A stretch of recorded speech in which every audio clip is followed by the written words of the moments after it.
Hello, welcome back to the channel. Today I want to expand on what we were talking about in the last video. I'll leave a link above and probably below so that you can actually have a look at that if you haven't done that or seen that one already. But what we're talking about is the perfect drill to actually get you releasing your lead wrist at the right time in your golf swing and in the correct way.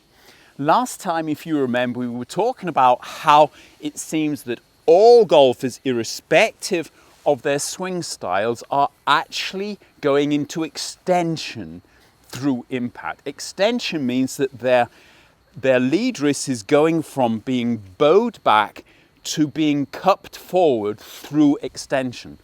It doesn't mean, however, that at impact that their lead wrist is actually bent forward. On the contrary, they are almost all bent back, especially when they're making full swings.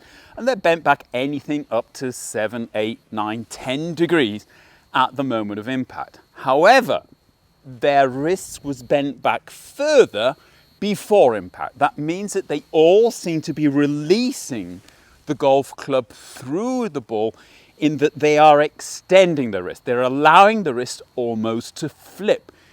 Now, obviously, they're not flipping before they hit the golf ball. They are flipping through the impact area. And that is one of the things which is generating speed. So the question, obviously, is how are you going to learn that? And there's obviously simple ways of doing that. Now, I think everybody has seen and had a frisbee in their life at some stage, but it's probably a while since you've actually used one. Learning a golf swing is like learning anything else. It's all about basically understanding the individual movements and then training them until you can actually do them correctly. And one of the things that we probably haven't done as a right-hander is throw a frisbee left-handed, or as a left-hander, throw a frisbee right-handed.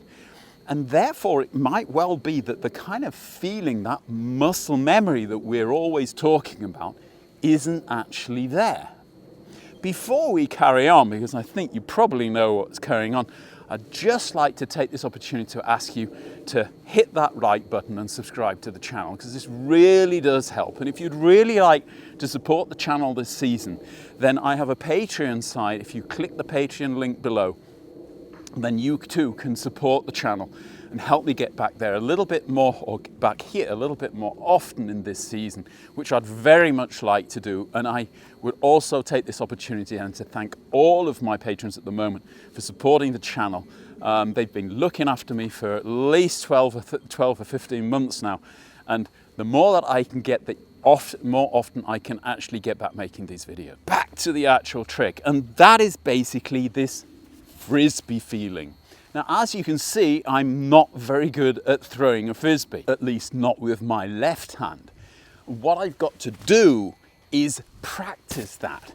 Get this feeling of rotating towards the target and then releasing the frisbee.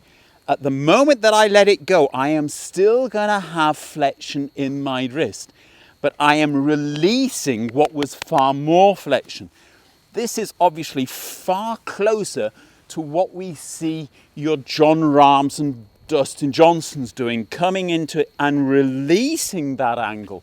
This big angle that they have at the top of their golf swing, they are releasing it through impact. The more classical swings like Rory and Tiger, they seem to be going into flexion in the downswing.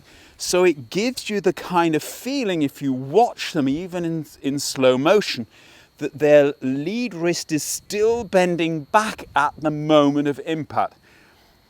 What Hack Motion is showing us, this is a measuring device for your lead wrist, is that that is not happening.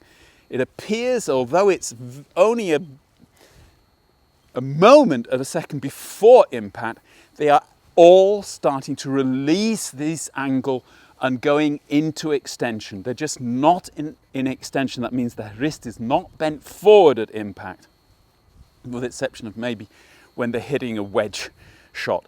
And sometimes they'll do that actually intentionally. More about that in another video. So the first thing to do is get yourself a frisbee. Maybe a dog as well, because then you don't have to go and pick it up every time.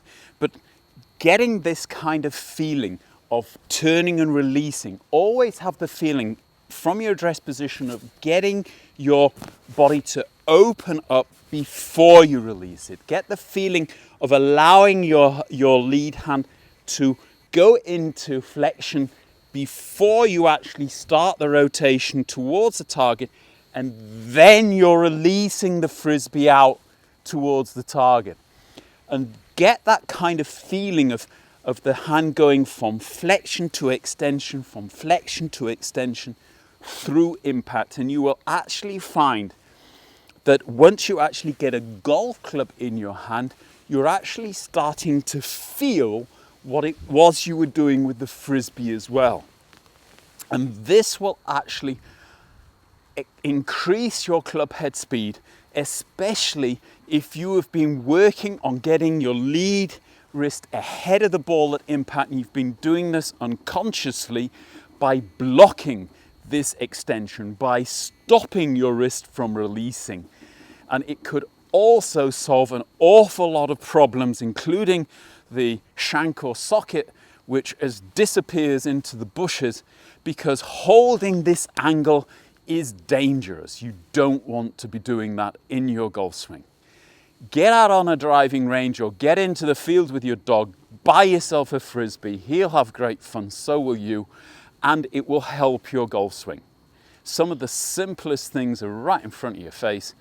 You just got to know that that is part of a golf swing.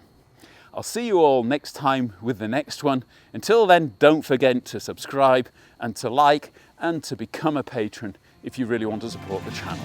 Until the next time, bye-bye.